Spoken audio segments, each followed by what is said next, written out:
News आ रही है कि ईरान और इजराइल के वॉर में यूएसए भी इंक्लूड हो गया है। जब तक ये दोनों ईरान और इजराइल एक दूसरे से लड़ रहे थे रेगुलरली, एक वीक से हमें न्यूज़ आ रही थी कि वो एक दूसरे के ऊपर मिसाइल्स, बॉम्ब, सब कुछ वो एक दूसरे के ऊपर अटैक कर रहे हैं। तब तक सब कुछ ठीक था। हालांकि ऑयल के प्राइसेस काफ़ी बढ़ गए हैं ऑल ओवर द वर्ल्ड, तो कहीं ना कहीं इंडिया पे भी इफेक्ट आने ही वाला था।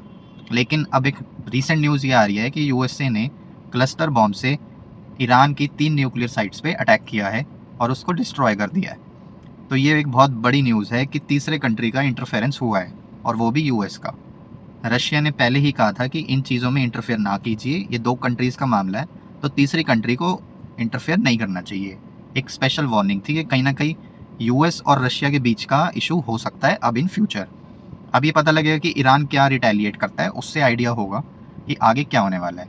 ये तो रही वर्ड की बात कि भाई दुनिया में क्या चल रहा है। अब हमारे लिए इम्पोर्टेंट क्या है कि इन सब चीज़ों का जो भी जियोपॉलिटिकल टेंशन है, इसका इंडियन मार्केट्स और इंडियन इकोनॉमी पे क्या इफेक्ट होने वाला है। सबसे पहली चीज़, इंडियन इकोनॉमी पे करंटली अगर ये वॉर बढ़ता है और ईरान अटैक करता है, तो कहीं ना कहीं फ्यूल के प्राइसेस इंक्रीज़ होंगे। पर बैरल के प्राइसेस वैसे ही इंक्रीज़ हो चुके हैं काफ़ी ज़्यादा, 8 से 10% के आसपास। तो वो अगर प्राइसेस इंक्रीज़ होते हैं तो इंडिया की जो सप्लाईज़ हैं, इंडिया पे जो सप्लाई आती है, ऑब्वियसली उनको ज़्यादा अमाउंट देना पड़ेगा।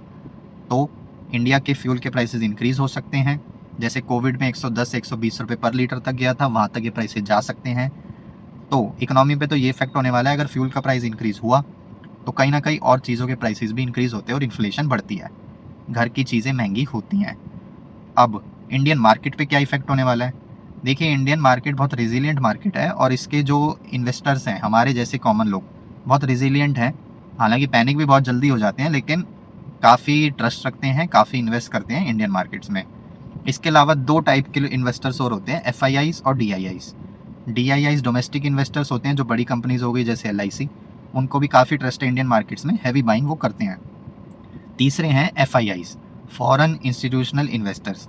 इनका भाई कुछ नहीं पता है, ये कभी भी किसी भी कंट्री को छोड़ के किसी और कंट्री में इन्वेस्ट करने लग जाते हैं, इनका कोई आइडिया नहीं होता।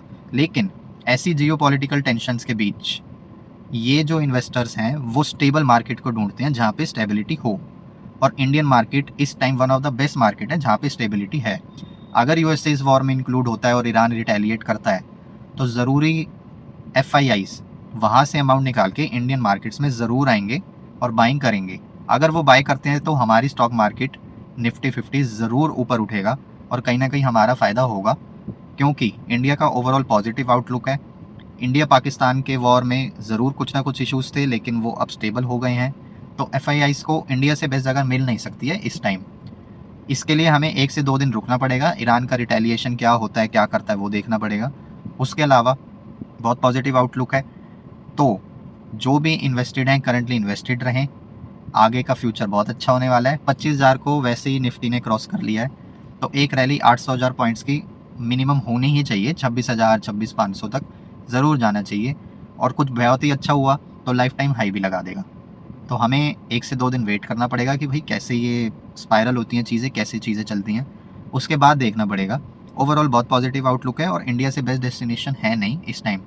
तीसरी चीज़, गोल्ड के प्राइस ज़रूर इंक्रीज़ होंगे, क्योंकि जब ऐसे वॉर होते हैं, जब ऐसी सिचुएशंस होती हैं, टेंस सिचुएशंस होती हैं, तो एफआईआईज लोग या जो हमारे जैसे लोग भी हैं, वो स्टॉक मार्केट से पैसे निकाल के स्टेबल चीज़ों में डालते हैं, और gold one of the stable चीज़ें हैं। गोल्ड में अगर पैसे डालेंगे तो गोल्ड के प्राइसेस इंक्रीज़ होंगे। ये बहुत कॉमन चीज़ है, जब भी दुनिया में वॉर हुआ है गोल्ड के प्राइस इंक्रीज़ हुए हैं। तो एक और चीज़ है, अगर गोल्ड में भी इन्वेस्ट करते हैं तो कहीं ना कहीं प्राइस इंक्रीज़ होने के चांसेस है और प्रॉफिट होने के चांसेस हैं। ऐसी वीडियोस के लिए इस चैनल को सब्सक्राइब कर लीजिए। मेरा इंस्टाग्राम पे भी चैनल है @लक्ष्य प्रकाश, मैं उसमें टैग कर दूंगा वीडियो में, उसको भी फॉलो कर लीजिए। और कोई भी अपडेट्स हो इन चैनल्स पे आपको मिलेंगी। कोई भी चीज़ शेयर करनी हो इस चैनल पे और इंस्टाग्राम पे आप मुझे पिंग कर सकते हैं और जानकारी शेयर कर सकते हैं।